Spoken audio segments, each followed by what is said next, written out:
Bueno, estamos de regreso. Muchas gracias por continuar con nosotros. A ver, doctor, hay dos cosas importantes antes de ir terminando el programa, después de leer los correos. Uno que lo estábamos mencionando un poco en la pausa comercial, pero creo que es importante hacer la reflexión sobre eso, ¿no? Es el efecto que podría tener a nivel comunitario esta pandemia, es decir, en aquellos lugares, porque un país se vuelve más vulnerable a este tipo de pandemias cuando, por ejemplo, no se tienen las condiciones de servicios esenciales, por ejemplo, cuando son precarios los servicios esenciales, lo que decía el Ministerio de Educación, hay escuelas que no tienen agua o es deficiente el servicio de agua potable. Pues así sucede también en algunas comunidades en nuestro país, incluso que hay la gente toma el agua del chorro, la pone en el barril para abastecerse durante todo el día. ¿Ahí puede ser más peligroso o peligrosa este tipo de pandemia? Las condiciones se hacen más propicias, desde luego. Recordemos que las medidas de prevención son muy básicas, pero en la medida de que no tengamos todas las condiciones, por ejemplo, si yo no tengo agua para lavarme las manos con agua y jabón, pues eso también aumenta las posibilidades de contagio y de infección a otras personas. Entonces sí aumenta las posibilidades. Hablamos de medidas de aislamiento y distanciamiento social, pero si yo no tengo en mi vivienda posibilidades de tener más de una habitación, porque todos vivimos en la misma habitación, bueno, habrá que también entonces estudiar otras medidas como ventilación de la misma vivienda para poder permitir que circule más el aire, pero todas esas cosas tienen que irse viendo de caso por caso, y en los casos, por ejemplo, donde no tenemos agua y jabón, bueno, pues utilizar tal vez el gel como una medida opcional o alternativa a lavarse las manos, ¿verdad? Siempre, pero siempre hay que tratar de regresar a lo básico, agua y jabón, porque tal vez la medida más efectiva. Y que el agua sea limpia. Y que el agua sea limpia. ¿El uso de la mascarilla ha sido efectiva? El uso de la mascarilla sí es efectiva en el sentido de que ayuda, sirve como una barrera de contención, sobre todo para las personas que se encuentran enfermas, para estar contaminando a otras personas.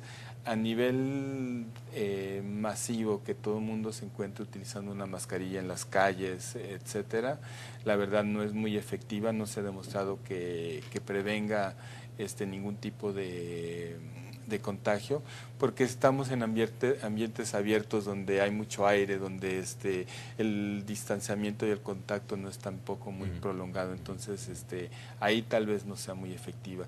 A nivel de la vivienda se recomienda sobre todo que ya sea la persona que tiene la enfermedad o quien se encarga de atender directamente al enfermo, quien tal vez mientras tenga ese contacto utilice la mascarilla. Y en los servicios de salud, desde luego, todos los prestadores de servicios de salud que están tratando específicamente con personas con enfermedades tipo influenza o enfermedades respiratorias agudas, deberían de utilizar mascarillas como un mecanismo protector. Y hay que diferenciar entre tipos y tipos de mascarillas, ¿verdad? Porque existe lo que se conoce como la mascarilla quirúrgica, que es la que vemos más en las calles. Y ese tipo de mascarillas lo único que sirve es como barrera protectora, sobre todo para evitar que si uno estornuda o tose, disemine por todos lados los gérmenes, pero no previenen que pudieran penetrar estos microorganismos a través de los poros de la mascarilla. También previene que la cara se cubra y todo eso, ¿verdad? Entonces es dependiendo. Por eso es que también hay un tipo de mascarilla que se recomienda, ¿no? Que es la N95, que es la eficaz. Bueno, vamos a leer correos. Jaime Tejada nos pregunta, dice: buenos días Romeo, buenos días señores panelistas. Ante la epidemia de la influenza porcina que ahora nos abate, yo considero necesario que ante esta situación las autoridades correspondientes deben darle carácter de alerta roja, dice, ya que los seres humanos somos muy dados a tomarnos las cosas a la ligera. Creo que nuestras autoridades no están dando el asunto la seriedad que se merece o que amerita, dice. Nuestro pueblo necesita que se le diga con toda claridad que estamos ante una amenaza muy seria y que por lo tanto tenemos que cambiar casi radicalmente nuestras costumbres. El hecho es que los casos de influenza aumentan en nuestro país, lo cual debería obligar a nuestras autoridades a tomar pasos concretos para controlar la epidemia. Doctor, ¿es este el escenario, doctora? Digo, de cambiar radicalmente nuestras costumbres.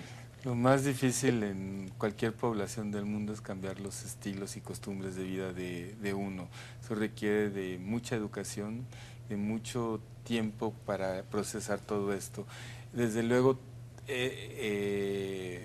sí es cierto, necesitamos incrementar todas las medidas de prevención, pero eso requiere que también la gente quiera colaborar. De nada sirve que nosotros le digamos a la gente, cuando estornudas o toses, cúbrete. Y cuántas veces realmente la gente lo hace, ¿no?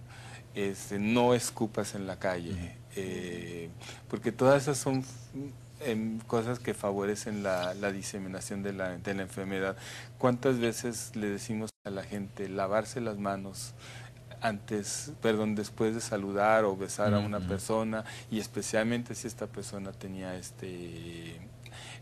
un tipo de enfermedad respiratoria? Entonces todo eso es bastante complicado. Bastante complicado. Sí, quiero enfatizar que tanto el Sistema de Naciones Unidas como todas las agencias que están en este Consejo Nacional de Prevención de Influenza se está trabajando en intensificar los mensajes y las comunicaciones que se están haciendo a la población, medidas preventivas, medidas si la persona ya está contagiada. Así que por ese lado se está trabajando para intensificar toda la campaña de comunicación con la población. Bien, vamos a ver este correo. Dice: quiero referirme a la participación de los políticos en este tema de la gripe H1N1. Dice: por favor, no lo politicen, es un tema que se debe tratar fuera de los colores políticos. Dice Lili, que nos escribe esta mañana. Alejandro Quintana también nos escribe, dice: un saludo a ustedes, a los señores de la OMS. En el país se ha reportado muchos casos de la gripe H1N1, pero aún no ha muerto nadie. Es más, existe gente que ha muerto de neumonía por gripes comunes, dice. Les quisiera pedir que me aclaren por qué la población debe tener miedo al virus del H1N1, si también con una gripe común descuidada la gente puede morir. ¿Cuál es la diferencia entre el H1N1 y la gripe común, dice doctor? Esa es una pregunta interesante. La diferencia es que la gripe H1N1 es un virus nuevo al cual no habíamos estado expuestos antes. Entonces, nosotros, como nuestro organismo no ha desarrollado ningún tipo de defensas específicamente para defendernos de una gripa de este tipo. Entonces, su severidad podría ser diferente que a una gripa común y corriente. Bueno, Luis Villalta dice: resulta extraño y sospechoso que la mayoría de colegios con casos sospechosos de gripe H1N1 son bilingües o privados. ¿Será porque hipotéticamente algunos de los padres de estos estudiantes, por ser profesionales o empresarios, viajan al exterior y pueden contagiar a sus hijos, e incluso los mismos alumnos viajan y está fallando entonces? Dice, esto es importante, dice, esto significa entonces que está fallando el control migratorio sanitario en los puestos de entrada de nuestro país, dice Luis Villalta, que nos escribe esta mañana. También Óscar Aguilar nos escribe: buenos días, Romeo, y a tus distinguidos invitados. Pregunto, ¿cuántas personas en el mundo mueren cada año de malaria por falta de un simple mosquitero? Y muchos medios no dicen nada. ¿Cuántas personas en el mundo mueren cada año de diarrea por falta de un suero oral que solo cuesta 25 centavos? Y la millonaria farmacéutica dice estar preocupado por la pandemia del H1N1, pero que el Tamiflu es un milagro caro y que primero están los intereses y ganancias de dichas empresas, dice. Pandemia lucrativa, dice este correo, ¿no? Mire, yo quisiera tal vez aclarar que todas las medidas preventivas y todas las medidas de promoción que se están haciendo con la población, de hecho se está enfatizando el no uso del Tamiflu, indiscriminadamente, porque puede crear una resistencia en la población a otro virus que sea mucho más virulento que este virus. Este virus no hay que tratarlo con Tamiflu a menos que sea una situación grave de paciente, ¿no?